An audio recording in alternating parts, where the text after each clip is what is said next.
قرآن مجید فرقان حمید میں جہاں جہاں بھی اہل ایمان کا تذکر آیا ہے ساتھ اعمال صالحہ کی بات بھی ہوئی ہے۔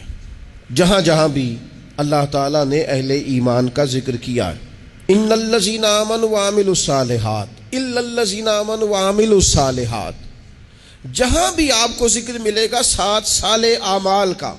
لیکن یہ کیسے مومن ہیں کہ دعوی ایمان بھی ہے اور الحمدللہ مومن بھی ہیں، لیکن جو ایمان کا لازمی نتیجہ ہے، جو ایمان کی ضروری ترین شاخیں ہیں اور ایمان کی جڑ اور درخت جس بنیاد پر حسین لگے گا وہ تو اعمال صالحہ ہے، اور سارا دن ان اعمال میں سے کوئی شے بھی نہ کی جائے۔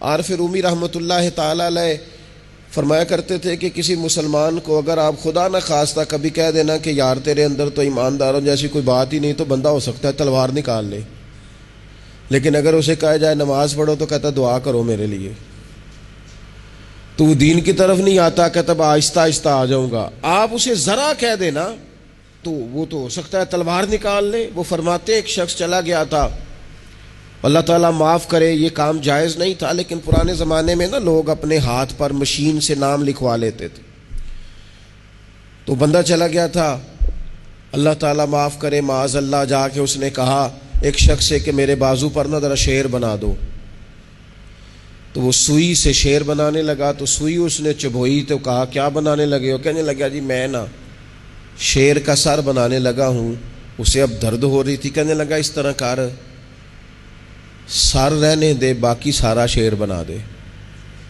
اس نے دوبارہ سوئی چبھوئی تو کہا اب کیا بنانے لگے ہو؟ کہنے لگا شیر کا پیٹ بنانے لگا ہوں، کہنے لگا چل پیٹ رہنے دے باقی سارا شیر بنا دے۔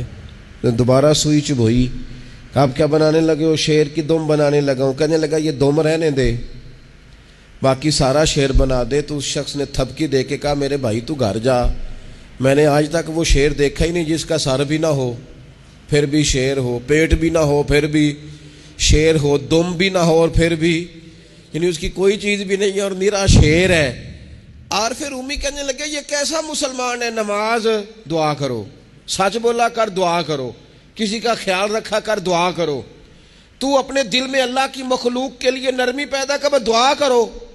تو کون ہے؟ کہتا میں ہوں مسلمان اور پکا مسلمان ہوں، میں تمہیں ہلنے نہیں دوں گا اس بات سے، لیکن اگر آپ مجھے کہیں مسلمانوں والا کوئی کام کریں تو کہتا ہے نماز کے بغیر مسلمان نہیں ہوتا، سچ کے بغیر مسلمان نہیں ہوتا، دیانت کے بغیر مسلمان نہیں ہوتا، اور میں تم سے بڑا عاشق رسول ہوں۔ تو بھائی کچھ چیز نظر بھی تو آئے نا، کوئی اس کے اثرات بھی تو ہونا۔ آپ دکاندار ہیں تو آپ مال لینے جاتے ہیں، لا کے بیچتے ہیں، دکانداری نظر آ رہی ہے۔ آپ تاجر ہیں، آپ کسی چیز کو خریدتے ہیں بیچتے ہیں، تجارت نظر آ رہی ہے۔ آپ کا علم سے شغف ہے، آپ پڑھتے ہیں پڑھاتے ہیں، سمجھ آ رہی ہے۔ تو اگر آپ مومن ہیں تو پھر مومن کی علامت تو اعمال صالحہ ہے، تو وہ اعمال بھی نظر آنے چاہیے۔ تو کبھی درود میں ہو، کبھی سلام میں ہو، کبھی نعت میں ہو، کبھی تو تلاوت میں ہو، کبھی تو رکوع میں ہو، کبھی تو قیام میں ہو۔ اگر تیرا دل اپنے بچوں کے لیے دھڑکتا ہے تو پھر تیرا دل غریبوں کے بچوں کے لیے کیوں نہیں دھڑکتا؟ اگر تیرا دل اپنے گھر میں مال لانے کو کرتا ہے تو جہاں تجھے پتا چلا ہے کہ 11 بج گئے رات کے اور روٹی نہیں پکی، تو رسول پاک علیہ السلام نے تو یہاں ڈگری جاری کی ہے، فرمایا میں اسے مومن ہی نہیں مانتا جو پیٹ بھر کے کھانا کھائے اور اس کا پڑوسی بھوکا رہ جائے۔ حضور تو مانتے ہی نہیں، فرمایا نہیں مانتا میں اسے مومن۔ یہ کیسا مومن ہے کہ پڑوسی بھوکا ہے اور یہ راج راج کے کھا رہا ہے اور طرح طرح کی غذائیں کھا رہا ہے؟